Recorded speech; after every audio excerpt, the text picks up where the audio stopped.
To see everyone here this evening. If you are joining us on the live stream, we are pleased that you have decided to spend some time with us this evening. We would encourage you to make time to be here in person whenever you are able, and would encourage everyone here this evening also to come back on Sunday, 9:30 for Bible study, 10:30 for worship.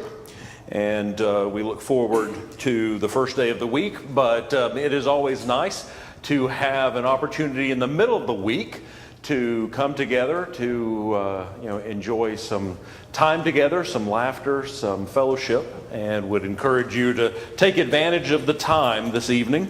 Sounds like tomorrow may be a little bit stormy, so may not be out as much tomorrow as we have the opportunity this evening. So I would encourage you to let people know that you care about them, that you are happy to see them here. It is an encouragement to me to see you, and I appreciate you taking the time to be here this evening. So we are continuing our Bible geography / archaeology / history / timeline studies this evening. The slide gives it away, but I was going to say, okay, where are we in terms of our study? But kind of gave it away. I think I gave away one of my trick questions last week with the slide as well. So we're picking back up in Jerusalem. We will spend a lot of time on Jerusalem. Any idea why? It's pretty important when we look at Scripture. It is there frequently, commonly, and early in Scripture as well. We talked about it last time. What's the first reference believed to be in talking about Jerusalem? Melchizedek. Melchizedek was what related to Jerusalem? King of Jerusalem. Okay, he was actually king of Salem. Belief is widely held that Salem was Jerusalem.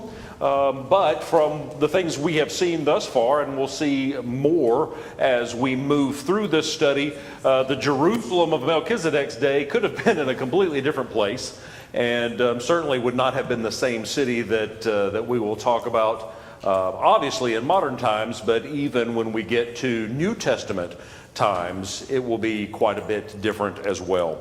This is an interactive class, hopefully, so if there are questions or comments, don't hesitate to raise your hand. My hearing is not always great. If I see a hand, I certainly will gravitate toward that. So if you've got a question or comment, please don't hesitate.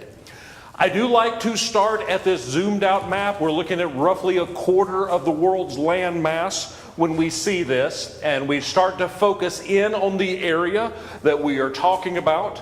And as we get closer, eventually we have the ability to see what we are talking about. Anyone remember what the green section is? And I did manage to take the title out of the map so I could ask this question without giving it away from the slide. The Fertile Crescent. Why is it called the Fertile Crescent? It grew things well. That's the fertile part. And it's crescent shaped. So very simple. Sometimes the question is as simple as it appears, or the answer is as simple as it appears to be. And in looking at this, I want us to take a few notes. Specifically, we've got the Persian Gulf down here on the right. This crescent shape in green is the Fertile Crescent. We've talked about it before. I will hammer it this evening in terms of the importance of one natural resource, especially in this time. What is that resource? Water. It is water that makes this crescent fertile. Number one, you've got two major rivers, the Tigris and the Euphrates. They run through this area. You also have a section here that is actually fed by the Sea of Galilee and the Jordan as well. Now, when we get down closer and we start talking about a different kind of sea, then it's not as helpful as far as the water goes. But generally speaking, the fertile land follows the water. Now, we know, especially from the time of Noah, that the water features would have been quite different in his day. But Generally speaking, the Tigris and the Euphrates have flowed through this area as long as time has been measured. The actual path does change over time. If you were there 10 years ago and went back today, you would see the river or both rivers in fairly significantly different paths. So as far as features go, water features, land features, they do change over time. Erosion is a fact, and water plays a very important role in changes in the landscape. But we're talking about the Fertile Crescent, and we're also going to talk about a little more specific area, but I wanted to point out a couple of things. Ever heard of the Sumerians? Okay, you'll notice on our map we have Sumer. Ever heard of Ur? Say it louder. Abraham. Okay, also referred to as Ur of the Chaldees. All right, ever heard of Nineveh? We're going to talk a little bit more about Nineveh tonight. We've talked about Babylon in some detail, and remember the conversation about Babylon, the Tower of Babel, and the coincidence of both being in the plain of Shinar. We've heard of Mesopotamia, we've heard of Haran, we've heard of Damascus, and then we're going to talk a little bit about this just from the standpoint of what do you have with a landmass that has no appreciable water? A desert.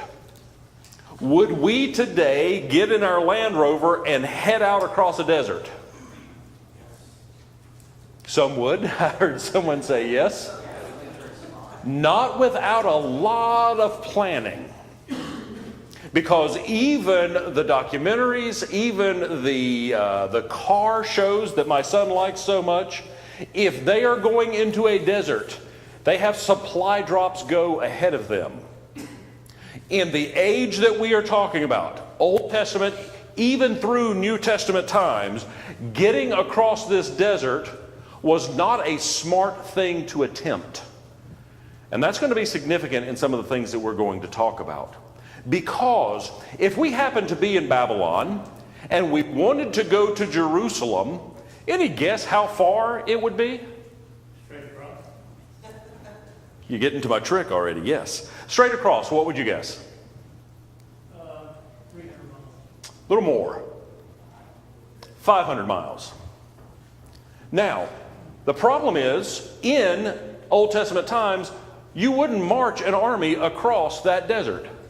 Because when you got there, if you got there, then most of them would have been left in the desert and simply to become part of the desert. So if you are in Babylon and you want to go to Jerusalem, you're going to go this way.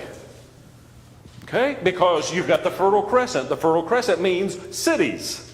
So you can go city to city, either as a conqueror or as a trader. And if you are going from Babylon to Jerusalem, we're talking over 900 miles. Okay?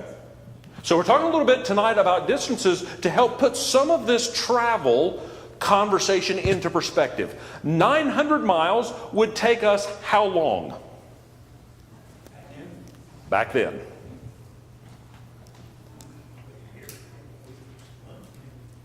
It's measured in months.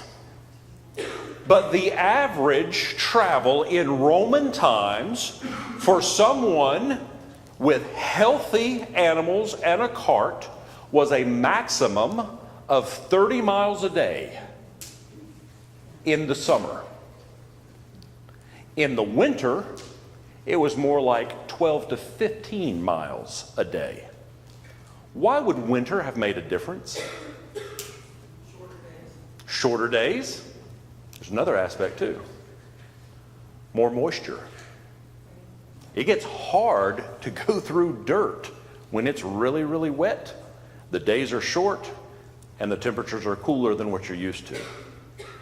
So this journey in a good setting would take about 4 months. On foot, with a cart, hauling everything, not everything, but most of the things you needed. The river would give you water. The cities, and in some cases the fields, would give you some of the provisions that you needed. But understand, a journey of 900 miles in Old Testament times is a minimum of 4 months. We get frustrated if it takes us 5 hours to get to the coast as opposed to, the 4 that it should. They measured journeys in months' time. Okay, say all that to say, when we're talking about journeys, when we are talking about travel, when we consider Paul's journeys, we're talking extended spans of time. It's important for us to get that in perspective because it is such an enormous contrast to our experience. Even with the FAA and Southwestern Airlines having all manner of problems, we can get there in micro fractions of the time that it would have taken in Old Testament times. Any questions or comments about that? Okay, keep that in mind as we go through the rest of the conversation, because tonight we're going to talk about honing in on one particular area. We've talked about the Fertile Crescent, we've talked about the land. When we look at Jerusalem, we see a dot, but do we really understand the perspective? Do we understand the amount of space that we're talking about?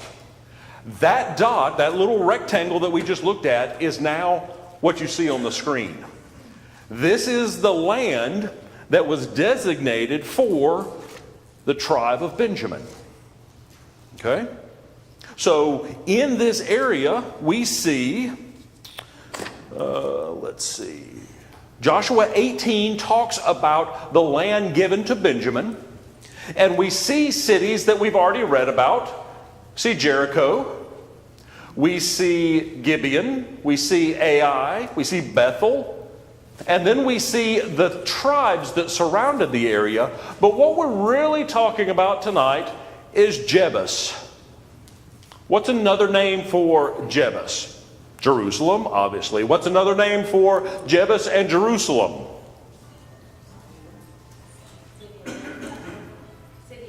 City of David. Zion. You remember why Zion is used to refer to Jerusalem? Not the ultimate, not the end result of talking about Zion, but why did that name originally get attached to Jerusalem? Landmass. Jerusalem sits on tablelands, basically the flat land between two mountains. One of the mountains is Mount Zion. Okay? So that's where that initial conversation, the reference to Jerusalem as Zion came from. It originated there and then takes on further meaning as we go through. Okay, so we're here in the general area. We see Jerusalem. It's Jebus. Why is it Jebus right now? We're talking about a period in time. We're getting ready to talk about David.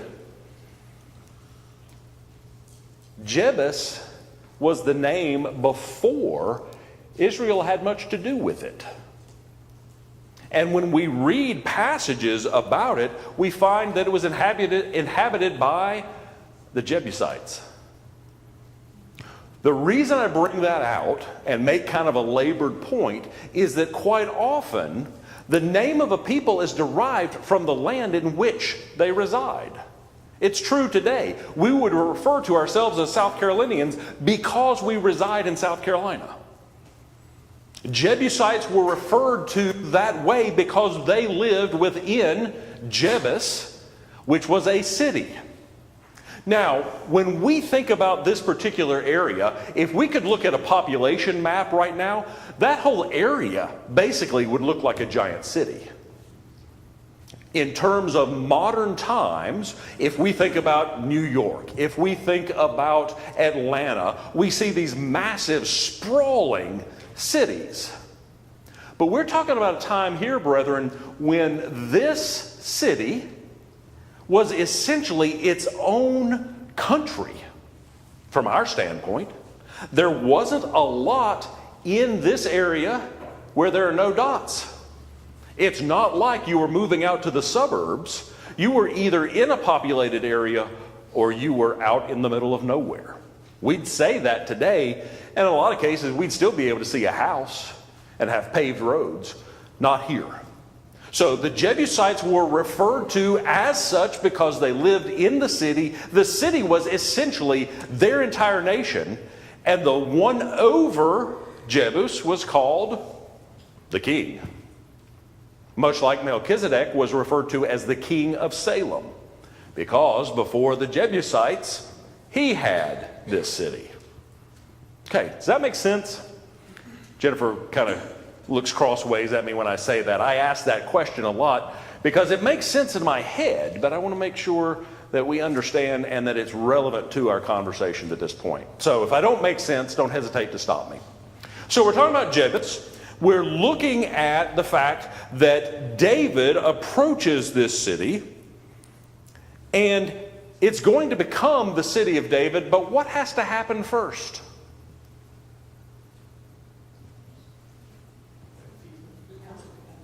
He has to become king. How do you become king of a place?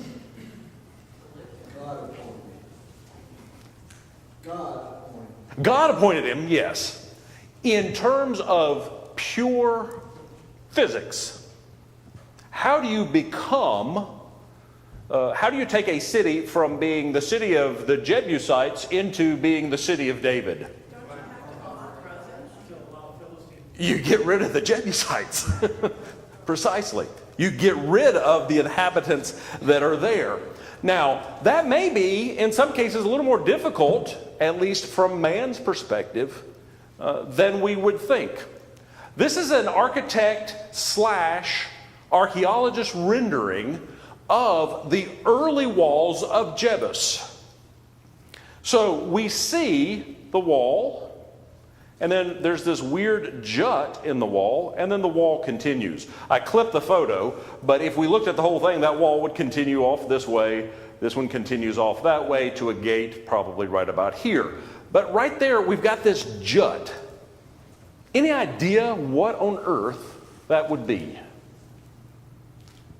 I haven't given you a frame of reference other than talking about natural resources as to why they might have built a wall out of the regular wall.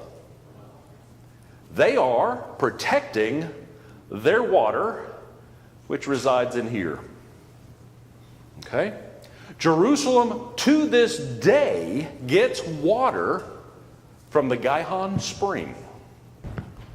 Gihon is a spring in Jerusalem that is known as an effervescing spring. What that means is water doesn't just kind of trickle out of the ground. Where you reach a point that the water is penetrating the earth in an upward fashion, it is essentially a gusher. Water is bubbling out of the earth at this point and has been for thousands of years. So the reason for that jut in the wall is to protect that water. Water is absolutely essential. We've talked about it as a natural resource. We will continue to talk about it because we're going to look at a scripture that highlights the importance of that water to the city, both its inhabitants and those that might want to remove the inhabitants. Okay? So, before David can take the city of David, he's got to eject the current residents. So let's look at 1 Chronicles 11, beginning in verse 4. 1 Chronicles 11, beginning in verse 4. And David and all Israel went to Jerusalem, which is Jebus, where the Jebusites were, the inhabitants of the land. But the inhabitants of Jebus said to David, "You shall not come in here." Sounds a little arrogant, doesn't it? It sounds arrogant because they did not know the God that David served. And at that time, if you ran a city with walls like this, and what visually would have looked like a ragtag group of wanderers came up to the city wall and said, "Hey, we're going to come take over," you would have laughed. You would have looked at it from the standpoint of, what are they thinking? what's wrong with someone who thinks that they can take our city? All right? So they said, "You shall not come in here." Nevertheless, David took the stronghold of Zion, that is, the city of David. Now David said, "Whoever attacks the Jebusites first shall be chief and captain." And Joab, the son of Zeruiah, went up first and became chief. Then David dwelt in the stronghold, therefore they called it the city of David. And he built the city around it from the Millo to the surrounding area. Joab repaired the rest of the city. So David went on and became great, and the Lord of hosts was with him. I think that passage easily could have started with, "The Lord of hosts was with him, and therefore David did these things." But they went against this city, and in short order turned it into the city of David. That's what that's talking about. So it went from what we just saw to the city of David. This is around 1000 or 1050 BC, depending on which archaeological evidence you want to believe most. We have talked about archaeological evidence being only as good as the latest set of evidence that they've found. So we take it with a grain of salt and understand that dates may be intriguing, but they are not essential to our faith and certainly don't have an impact on salvation. We talk about it for the standpoint of interest and context. So here, around 1000 BC, they have taken the city away and they have rebuilt portions of it. We find right here, and it's kind of hard to read, I didn't do a good job with the contrast on this text, but the Gihon Spring is right here. Okay? Do you notice something about that spring? Do you notice that the water flows outside of these original walls? So, in the original city of David, the spring is right outside the main wall of the city. Not a great place for your water source to be in terms of military defense. So we will look at the city in about 200, 300 years and see that that has changed quite a bit. But I want us to notice a few things. What was the Milo or the Milo, depending on your personal preference and pronunciation? Any idea?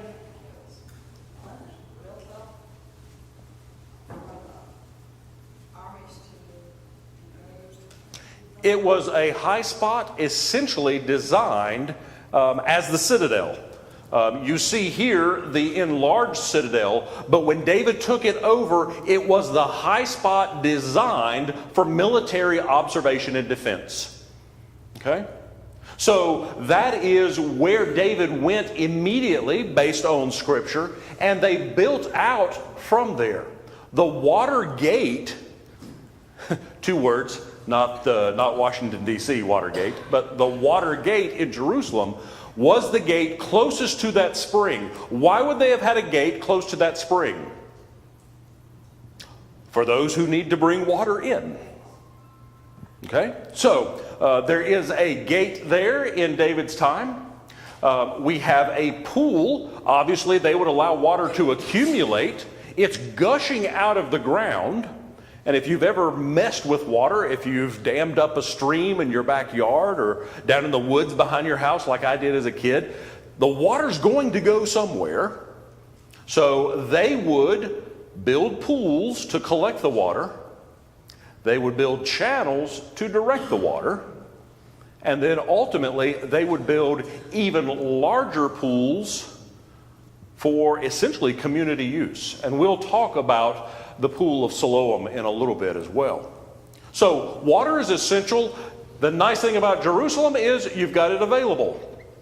So Mount Zion, remember talking about Zion? The citadel is just off the top of Mount Zion. Okay? Anyone with a military background, there's a difference between the ridge or the summit and the military ridge or summit. In a lot of cases, you don't want the absolute highest spot because then you can be silhouetted against the sky and your enemy can see you. So you come just below the highest point, and you tend to blend into the surroundings. You'll notice that we've got the ultimate high point here, and the citadel is off from that. It aids in the strategic value of where you put your base. Okay? So David concentrates on this particular area. Joab sees to the rebuilding of the rest of it. Why do you think they needed to rebuild? The passage we talked about discusses rebuilding. Why? They just destroyed it. And when I say just destroy it, we're not talking about, okay, they did this last week. This is a span of time. Building a wall like what we're going to look at is no simple task, because when we read about the victories are God's, and in some cases near instantaneous. But there's a responsibility for rebuilding that lies in the hands that are going to pick up the stones and cut the stones and place the stones. Okay? So, Jerusalem in David's time. Now, obviously I invested in some good maps so that we'll be able to see things a little bit better. David's tomb. David's tomb is a spot that you can visit today if you decide to go to Jerusalem. It is another spot like the Church of the Holy Sepulchre. It is a spot like Golgotha. And it is at best an approximation of where that might have been. Now, what this shows is where it was expected to be at the time of David's death. If you go to Jerusalem now, you can see the place. I just wouldn't put a lot of faith in that being exactly where David's bones were laid to rest. Okay? Questions or comments about David's Jerusalem?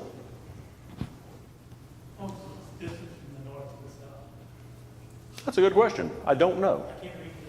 The scale says scale of feet 500 is the full length.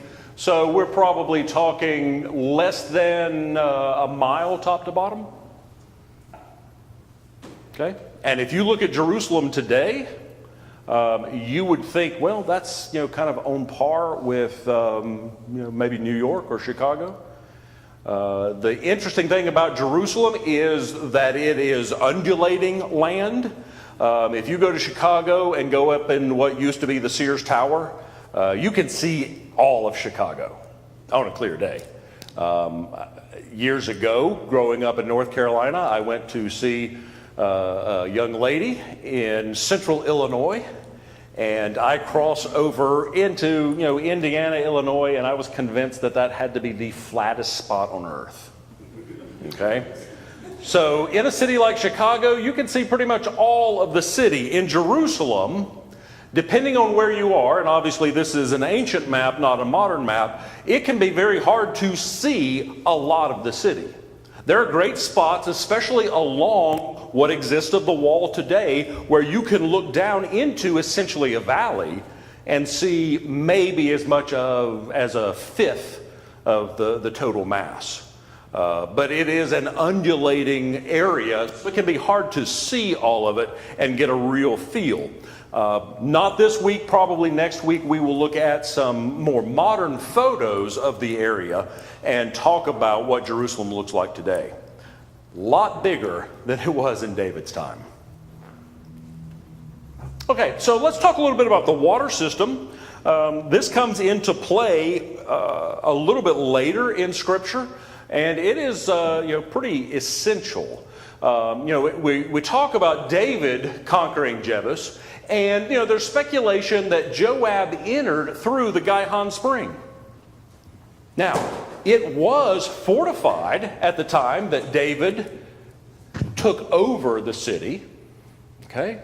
But you look for weak spots, and when you've got something jutting out of the main wall, number one, it's important. Number two, there may be some vulnerabilities there. So there's speculation that Joab may have entered through the entrance to the Gihon Spring, because at the time when Jerusalem was Jebus, they had to go down to the spring to get the water. There were not known channels then, and there's not historical archaeological evidence that says that the Jebusites actually built channels, tunnels, anyway, to move the water. But there are evidences of stepped tunnels where they would walk down, gather the water, and then walk back up. Okay? So tonight, when you go home and you get a drink out of the faucet, be thankful that no one had to walk 700-800 feet up and down to get that water. Brian? Martin, if you read 2 Samuel chapter 5, it says, which is posted there, it says, "And the king and his men went to Jerusalem against the Jebusites, the inhabitants of the land, who spoke to David, saying, You shall not come in here, but the blind and the lame will repel you, thinking David cannot come in here." Verse 7, "Nevertheless, David took the stronghold of Zion, that is the city of David. Now David said on that day, Whoever climbs up by the way of the water shaft and defeats the Jebusites, the lame and the blind, who are hated by David's soul, he shall be chief and captain. Therefore they say the blind and the lame shall not come into the house." But so that would confirm that Jebus must have climbed up through the water shaft. Yes. To me, it confirms that Joab did go up through a water shaft. There is some archaeological evidence that there were multiple shafts, not that carried water, but that would grant access. That's why I don't take the full step of saying, absolutely, yes, Joab did enter here and go up. But absolutely, the Bible tells us that they went up through the water access. So, it was protected, it just was not protected very well. Okay? Good point, Brian, thank you. We'll notice here that the city wall has been seen through archaeological digs to be pre-City of David rubble. So, like other archaeological digs, when we have suggestion of destruction, they have found archaeological evidence to support that, yes, there were walls here pre-David that are in rubble state. So when we talk about having to rebuild the city, it's a matter of, to take the city, there's probably a lot of destruction, and now they're going to put it back and probably do it at least one better. Okay? So we see the pool here. There is Hezekiah's tunnel that we're going to get into some detail. This to me is one of the really powerful lessons in the Old Testament that we don't often study a lot about. So let's take a look at that. Let's go to 2 Chronicles 32. We're going to begin in verse 1. It's going to be a long reading, but I think it's worth the effort. 2 Chronicles 32, we'll begin in the first verse. "After these deeds of faithfulness, Sennacherib, king of Assyria, came and entered Judah. He encamped against the fortified cities, thinking to win them over to himself. And when Hezekiah saw that Sennacherib had come, and that his purpose was to make war against Jerusalem, he consulted with his leaders and commanders to stop the water from the springs which were outside the city, and they helped him. Thus many people gathered together who stopped all the springs and the brook that ran through the land, saying, Why should the kings of Assyria come and find much water? And he strengthened himself, built up all the wall that was broken, raised it up to the towers, and built another wall outside. Also he repaired the Millo in the city of David, and made weapons and shields in abundance. Then he set military captains over the people, gathered them together to him in the open square of the city gate, and gave them encouragement, saying, Be strong and courageous. Do not be afraid nor dismayed before the king of Assyria, nor before all the multitude that is with him. For there are more with us than with him. With him is an arm of flesh, but with us is the Lord our God, to help us and to fight our battles. And the people were strengthened by the words of Hezekiah, king of Judah. Now we're going to read some more, But what this is talking about is preparation. How could they have done what it talks about? Because it is not saying here that the Lord stopped up the springs, is it? It's saying that they worked together. What is the effect of stopping up the spring? If you stop up a spring, how are you going to have water? Okay? He will deny the enemy water. Because with a spring like the Gihon spring, there's a lot of water available. Okay, it's available to the city, but it ran in brooks outside the city wall. So Hezekiah is doing a couple things. Number one, he's reinforcing the wall that's already there. And in all likelihood, that was primarily the footprint that we saw here with the city of David. Okay? But it also says that he built another wall. So we're now looking at a double-walled city, and we're looking at them stopping the water flow. Okay? It's a little more complex than that. But it's important to see that these are the people doing the work. Why is that important? Think about it, and we're going to get to a deeper answer in a few minutes. So, they are working to reinforce. How on earth do they have time to reinforce all that they're doing? Did it say that Sennacherib was there? Okay, it said he came and entered Judah. Is Judah right where we're talking about? No. The whole point of going through that exercise of how much distance, how far could you travel, what was travel like, how could you get there, what did it take to get there, was to say Hezekiah knew Sennacherib was coming before Sennacherib was close enough to do anything to Jerusalem. And it gave them time to prepare. And part of that preparation is digging what is known as Hezekiah's tunnel. Because if you stop the water, by the pure definition of stop, you deny it to your enemy, but you don't have water yourself.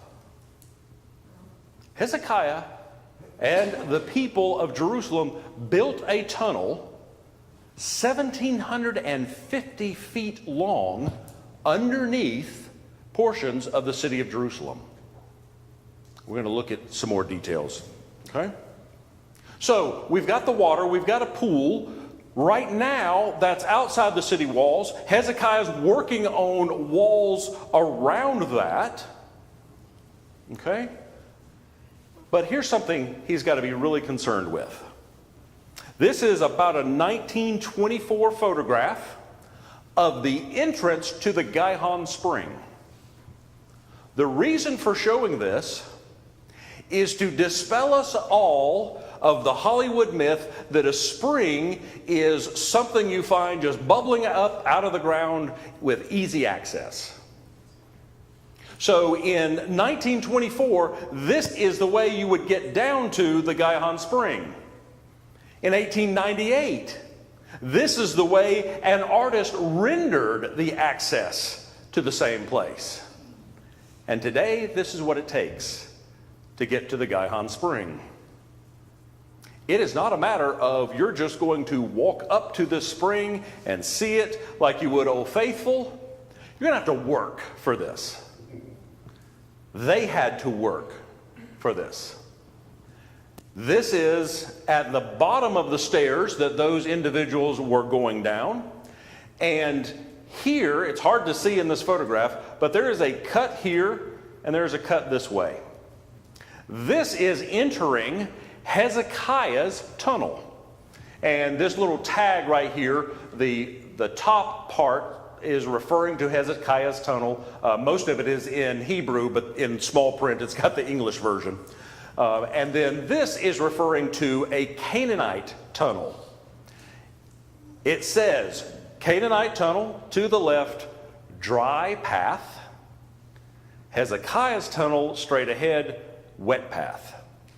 Because if you decide to go down this tunnel, if you get past that sign and turn around and look back, that's what you're going to see. Because you are heading into a tunnel that snakes its way underneath the core old city of Jerusalem. So the pictures we were just looking at are in this general area. This is the Gihon Spring, the Gihon Pool, and the pool towers. Towers were built to protect this. So in order to stop it up, basically in order to stop water flowing this way, Hezekiah had the people dig a tunnel that went through the city. As recently as the last 5 years, working in this tunnel, they have discovered what are called sluice gates. Anybody got any familiarity with mills or waterworks that could say what a sluice gate is? It's a dam. It is a dam that is fully controllable. On a small scale, imagine that this aisle was a rock tunnel, and in the middle of the tunnel, we had built a gate, solid, not iron gate, but a wooden gate or a stone gate that slides down and would prevent water from coming through. They have discovered in Hezekiah's tunnels sluice gates so as to control the flow of water from the Gihon Spring. This is also cut in stone. And there is an inscription where approximately the middle of the tunnel is. And we'll get to that in just a couple minutes. But what I wanted to show you is, rather than letting the water come here and continue to supply the area around the outside of the city, they made Sennacherib's siege very difficult by preventing them from having access to water. Okay? So, if we, and my wife would not be doing this, if we were to decide we wanted to follow the tunnel, this is generally what we're in for. Okay? In a lot of places, the tunnel is easily 8 feet high. And in most of the areas, it's a little less than 6 feet high. And there are just a few areas that today you cannot pass without going underwater. So this tunnel was used to divert almost all of the water out of the spring. So they start on either end, and they start cutting through all of that rock we just saw. And then about, just before 1900, archaeologists are looking through this. They're trying to understand it better. And an archaeologist finds the original of this inscription. They can date the inscription because of the style of Hebrew in which it is written. So they know from that it says, if I can find my note, the tunnel, and this is the story of the tunnel, while the axes were against each other and while 3 cubits were left to cut, the voice of a man called to his counterpart, for there was Zeta, they don't know the translation of Zeta in this case, in the rock, on the right, and on the day of the tunnel being finished, the stonecutters struck each man toward his counterpart, axe against axe, and flowed water from the source to the pool for 1,200 cubits, and 100 cubits was the height over the head of the stone cutters. This inscription was written in roughly the middle, and you notice the snaking path of that tunnel. They knew enough to estimate the height, the depth at which they were working, but they didn't have the modern technology that could say, okay, we're going to cut a tunnel and we're going to meet like this. You've heard stories about the Transcontinental Railroad and worrying about whether the rails were going to line up. Think about that thousands of years before that railroad. So they find each other, they break through both sides by hearing the other guys working on the other side of the rock. And they meet in the middle, essentially. I want us to read verse 20 of the Chronicles passage where we were. Now because of this, the work that we were just talking about, now because of this, King Hezekiah and the prophet Isaiah, the son of Amos, prayed and cried out to heaven. Then the Lord sent an angel who cut down every mighty man of valor, leader, and captain in the camp of the king of Assyria. So he returned shamefaced to his own land, and when he had gone into the temple of his God, some of his own offspring struck him down with the sword there. Sennacherib died because he led his entire military force against the living God who struck them dead. Now, there's an important lesson I want us to get out of that, which we will talk about next time. Thanks for your attention.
If you'll come on in and have a seat.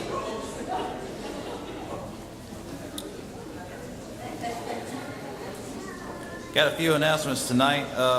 First, I want to welcome everybody for our Wednesday night Bible study, and glad you're here. There will be a baby shower, not Bible shower, but a baby shower. See, I can laugh at my own jokes. There's a baby shower for Katie White on Saturday, January 28th. It'll be a drop-in shower from 11 to 2. If you have any questions with that, please see Christy Mabry. Seniors, there is a printed list of the planning outings for the year. They're on the tables where we keep the bulletins. The next one will be on January the 21st, Big Dave's Seafood. The bus will leave at 10 a.m. Also want to mention that there will be a Valentine banquet on February the 11th. There will be a sign-up sheet suggested to sign up for this event so they can have a head count, and the sign-up will go through till February the 8th.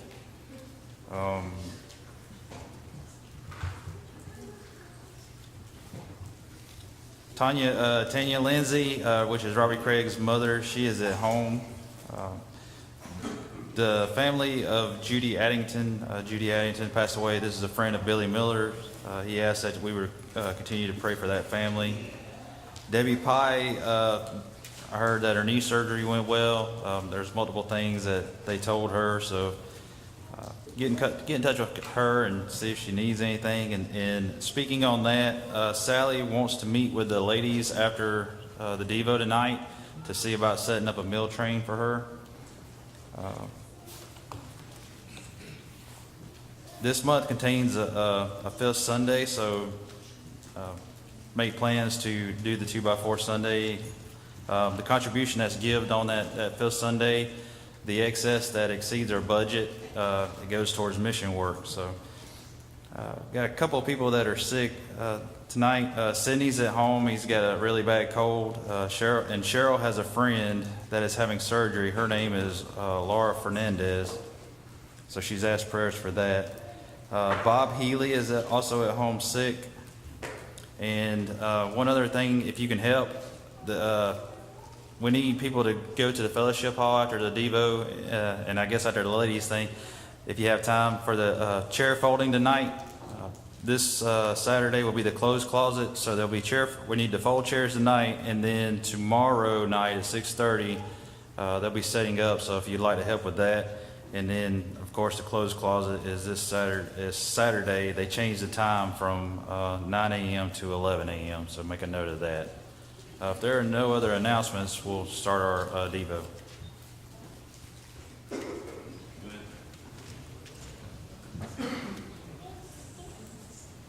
Good evening.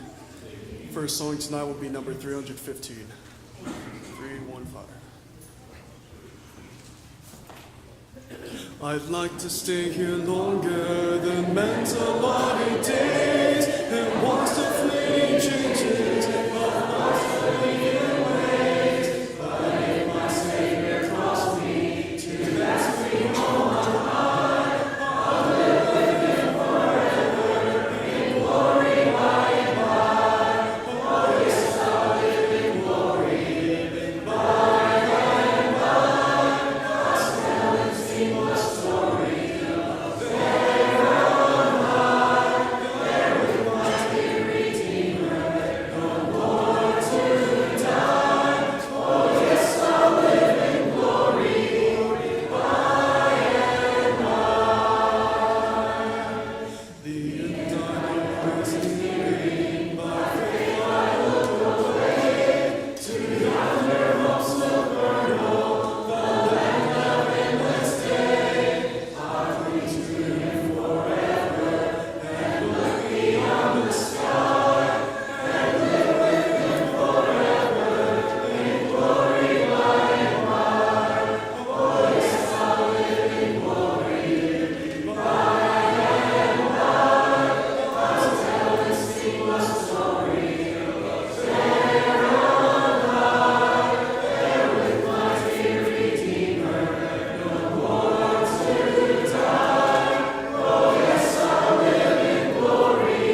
Do you believe that God can do amazing things?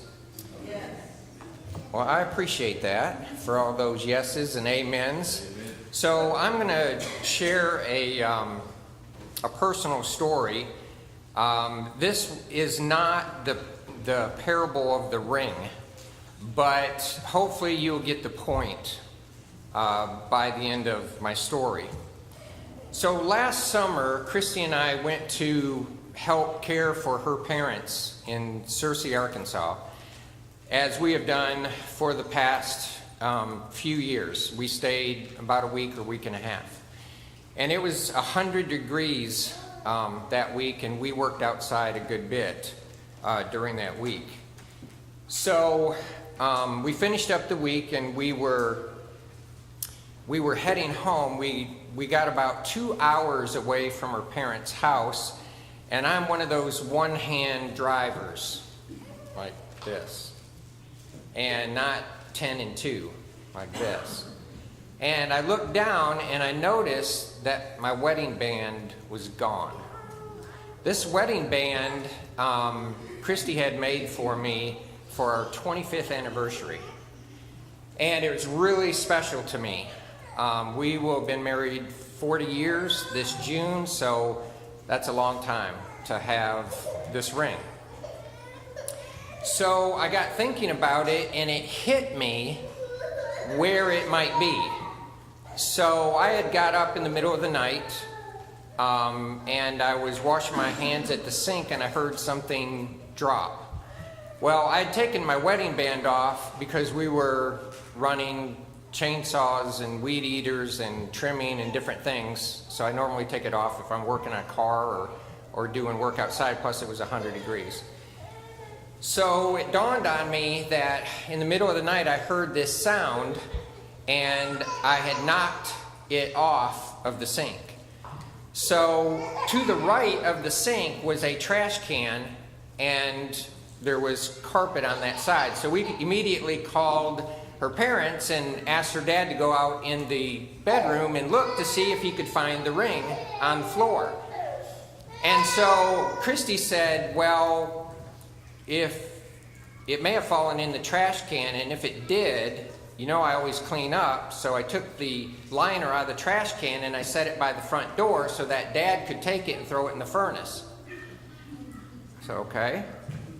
So we called and said, yeah, sure enough, Byron was Johnny on the spot, threw the trash in the furnace, and it had been burning for well over 2 hours. So we didn't turn around and go back, but I had 6 months to come up with a plan on how I was going to find this ring. So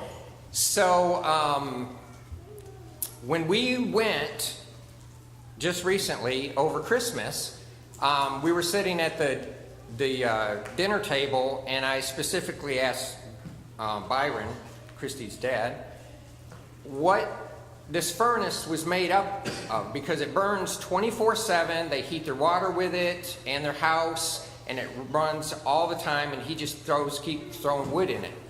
And I said, do you get the ashes out? And he said, yeah, I do. I get them out at least twice a week.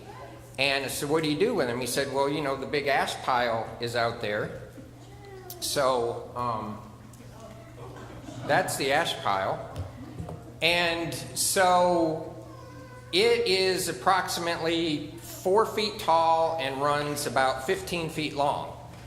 But during the 6 months, when we had him on the phone, I said, would you mind just to dump all the ashes in one place so that when we come back, I'll know where to look? Well, he obviously forgot about that, because if you notice that it looks like someone had been digging there, and when we're sitting there after he told me about the furnace and how he gets the ashes out, because I wanted to make sure the chances were pretty good that he got the ring, dug it out, he said, well, in the last month I got 3 wheelbarrow loads and I put ashes around all the bushes around the house. And he said, and Francis wasn't happy about how it looked, so we got pine straw, and so they put 4 inches of pine straw on top of all the shrubs around the house.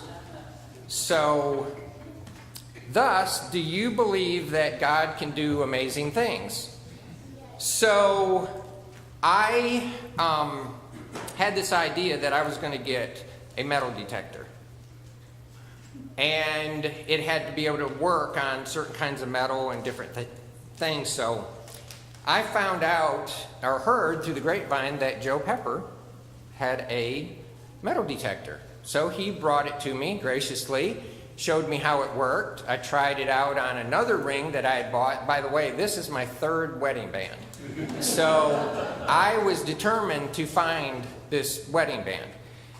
So I started, and you can see where I raked out. It only detects about 4 inches down. So I raked out 2 inches at a time. It was rainy this day. It was 40 degrees. Didn't feel real good. And I was trying to find it, and it beeps if you go over metal. And it was beeping like crazy. And I'm getting all excited, and every time I dug for it, I got nothing. I found a rock. And the smoke was coming out of the furnace because it was running, and Christy's dad was running the chainsaw close to me, so I could barely hear it beeping as it was. So I was getting a little discouraged. So this is the side view of that mound, and you might be able to see that little branch.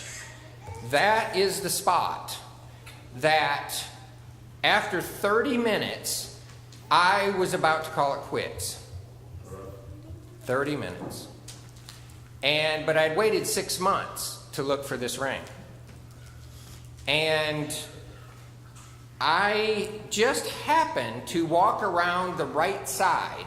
And evidently, I'm guessing at this point, but Byron threw the ashes up on the top of the mound, and the ring rolled down over the top and was on this right side. So I came around the side and just happened to scan it over this right side, over here on the shallow end where it was all dug out, and it beeped.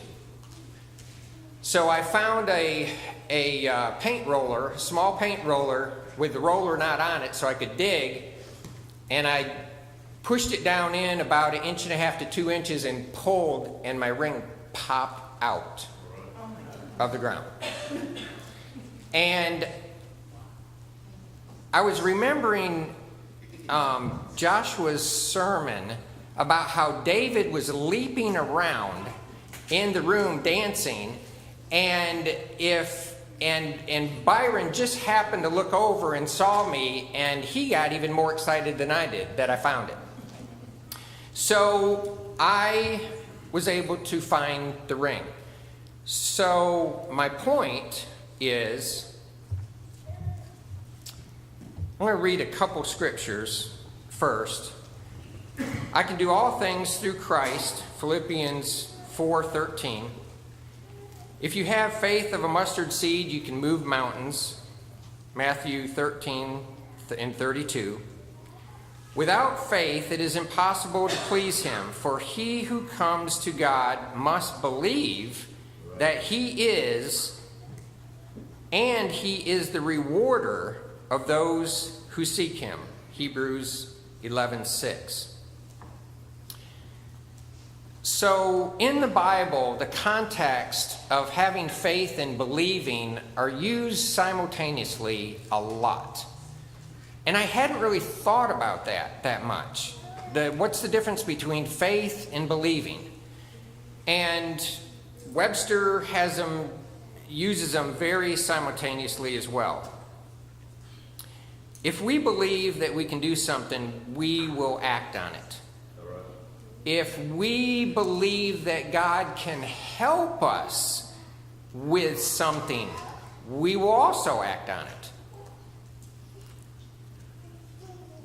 If you don't believe that you can do something, you will not do it. And so I have thought, one of our elders, I was talking to at one time, this is many years ago, and he told me that he was not comfortable teaching a class. This is one of our current elders.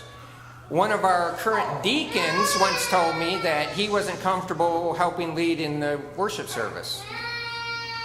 Both of them are very active. And so my question tonight to you is, when will you let God do amazing things through you? And that goes for me as well. I grew up in the church, and I waited on the table, and I said a prayer from time to time, but I never led singing. I never preached. I never taught a Bible class till after I was married. It's probably 25 or 26 years old. And I always knew I wanted to, but I never acted on it. And so for each of us tonight, we're in the beginning of a new year. If there are things that you know you want to do, then come and ask someone for help, but most of all, ask God to help you. Amen. And that can be in your personal life. You're struggling with many things. This is a cruel world that we live in. But please, just try letting God help you do amazing things. If you need the prayers of the church or want to be baptized into Christ tonight, the question is, what are you waiting for? There's no promise for tomorrow. Will we come while we stand and sing?